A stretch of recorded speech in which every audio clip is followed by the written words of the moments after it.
Praise the Lord hallelujah. पुन्हा एकदा यशोदाय सागर चॅनलमध्ये प्रियजनांनो सर्वांचं स्वागत असो. प्लीज यशोदाय सागर चॅनल सर्वांनी लाईक आणि सबस्क्राईब करा की जेणेकरून जास्तीत जास्त लोकांना हा व्हिडिओ दाखवतील, जास्तीत जास्त देवाचा गौरव केला जाईल. प्रियजनांनो, मी तुमच्यासाठी देवाचा सुंदरसा मन्ना घेऊन आलोय. त्यानंतर तुमच्यासाठी प्रार्थना देखील करण्यात आली. मत्ती शुभवर्तमान याचा 21वा अध्याय आणि त्यातलं 18 वचन, अंजिराचं झाड निष्फळ.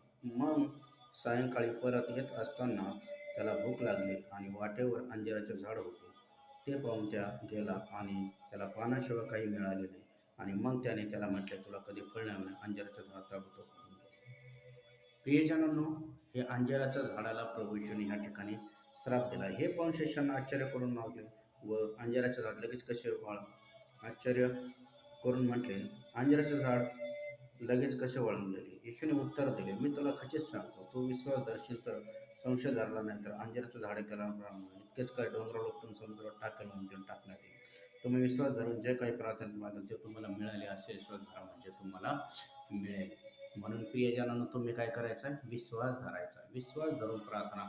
प्रभू येशू त्या ठिकाणी गेले आणि त्या ठिकाणी अंजिराच्या झाडापाशी त्यांना अंजीर न भेटता पान भेटलं. आणि पान भेटल्यानंतर येशूने, कारण की अंजिराचा हंगाम जवळ आला होता आणि हंगाम जवळ आला असल्यामुळं प्रियजनांनो त्या ठिकाणी फळ नव्हतं आणि फळ नसल्यामुळं त्या झाडाला येशूने श्राप दिला. आणि शिष्यांना असं वाटलं का प्रभूने असं काय कार्य केलं का अंजीराचं झाड लगेच कसं वाढलं. तर प्रभू एवढंच सांगायचं मागतोय का जर तुम्ही प्रार्थना विश्वासाने करत आहात आणि तुमचा विश्वास प्रभू येशूवर आहे आणि प्रभू येशूचं वचन धरून जर तुम्ही प्रार्थना करत आहात तर प्रभू येशू सांगतो, विश्वास धरल्याला सर्व काही शक्य आहे. विश्वास धरला तर डोंगराला उपटून तू समुद्रात टाकशील आणि तो डोंगर टाकला जाईल. म्हणून प्रियजनांनो, प्रार्थना विश्वासाची केली पाहिजे. म्हणून तर देवाचं वचन सांगतोय, तुम्ही जेव्हा जेव्हा प्रार्थना करता तेव्हा तुम्ही आपल्या खोलीत जा व आपल्या गुप्तवासी पित्याला प्रार्थना करा, म्हणजे तो गुप्तवासी पिता तुला गुप्त दर्शन देईल आणि तुझं प्रतिफळ तुला देईल. आणि तुम्ही प्रार्थनेत विश्वास धरा. आज परिस्थिती तुमची दुखण्याची, पण तुम्ही जर म्हणले, येशू तुला बसलेल्या प्रत्येक फटक्याच्या वळाचं आरोग्य मला मिळालं, ते आरोग्य त्या जीवनात, त्या हातात, त्या पायात, डोळ्यात मी स्वीकारतो, ते आरोग्य दिलं म्हणून धन्यवाद. येशू माझी परिस्थिती तू बदलली.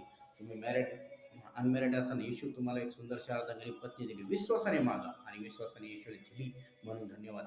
चमत्कार होणार. गरीब असाल, येशू तू धनवान असतानासाठी दरिद्र, कारण तुझ्या दारिद्र्याने आम्ही धनवान हवंय आणि ते धनवान करणारे शब्द आमच्या ते असं बोला, तुम्ही श्रीमंत होणार. मी प्रार्थना करतो पवित्र देवा, ज्याप्रमाणे तू अंजिराच्या झाडाला श्राप दिला, त्याचप्रमाणे जेवढे ऑनलाईन लोक बघत आहेत त्यांच्या जीवनातले प्रत्येक साहित्याने बंधनं, रोगराई, कर्ज, श्राप यांना मी श्राप देतो. निघ त्यांच्या जीवनातून. त्यांना येशूला बसलेल्या प्रत्येक